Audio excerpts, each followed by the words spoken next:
और स्वागत है आप सभी का। मैं हूं सुशांत सिन्हा। इस देश में ही सिर्फ यह हो सकता है कि चीफ जस्टिस ऑफ इंडिया पर जूता चल जाए, और इसी देश में हो सकता है कि उस जूता कांड को जाति से जोड़ दिया जाए और ऐसी पूरी कहानी गढ़ दी जाए जिसमें असली मुद्दा जो है वो खो जाए। कल जिस तरह से चीफ जस्टिस ऑफ इंडिया गवाई पर जूता चला और राकेश किशोर नाम के एक वकील, बुजुर्ग वकील ने जूता चलाया, उसकी दुनिया भर में रिपोर्टिंग हो रही है। बीबीसी से लेकर नेशनल मीडिया, हर जगह रिपोर्टिंग हो रही है।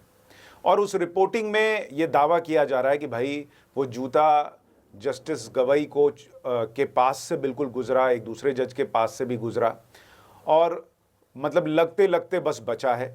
और उसमें यह भी बताया जा रहा है कि जिस वकील ने जूता चलाया था, उस वकील ने अपना हाथ उठाकर खुद बताया कि मैंने जूता चलाया, और उसने कहा कि सनातन का अपमान नहीं सहेगा हिंदुस्तान। यानी उसने छुपने की भी कोशिश नहीं की। लेकिन इस पूरी कहानी में, इस पूरे घटनाक्रम में, पहली चीज तो मैं ये स्पष्ट कर दूं कि मैं खुद जूता चलाने का समर्थक नहीं हूं।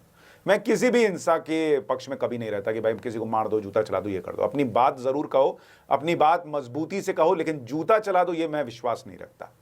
लेकिन साथ ही यह भी जरूर कहूंगा कि जो लोग इसमें जाति का एंगल लाए हैं, वो लोग असली मुद्दे से आपको भटका रहे हैं।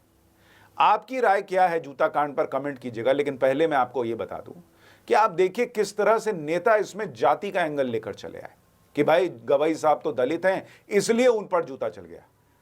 गवाई साहब दलित हैं और इस देश के चीफ जस्टिस बन गए, वो इनको इस देश में नहीं दिख रहा है। इसी नरेंद्र मोदी सरकार में रहते हुए बन गए, नहीं दिख रहा है। जूता चल गया तो दलित पे चल गया, तब आपको दलित दिखने लगा। और उस दलित जज ने क्या टिप्पणी की थी, क्या भावना आहत हुई, उसको इन लोगों ने जीरो कर दिया और कहा कि जूते यहां पे होने चाहिए, इसके गले में होने चाहिए। अखिलेश यादव कूद गए, उन्होंने कहा कि भाई पीडीए पर हमला है। मतलब सारे लोगों को अब जस्टिस गवाई के दलित होना दिखने लग गया। दिखने नहीं लग गया बॉस, इनको दिखाना है कि दलित पर हमला हो गया है। देखिए ये जूता, ये जूता जो है, ये हमारे मुख्य न्यायाधीश भूषण गवई साहब के ऊपर नहीं फेंका है या फेंकने की कोशिश की है।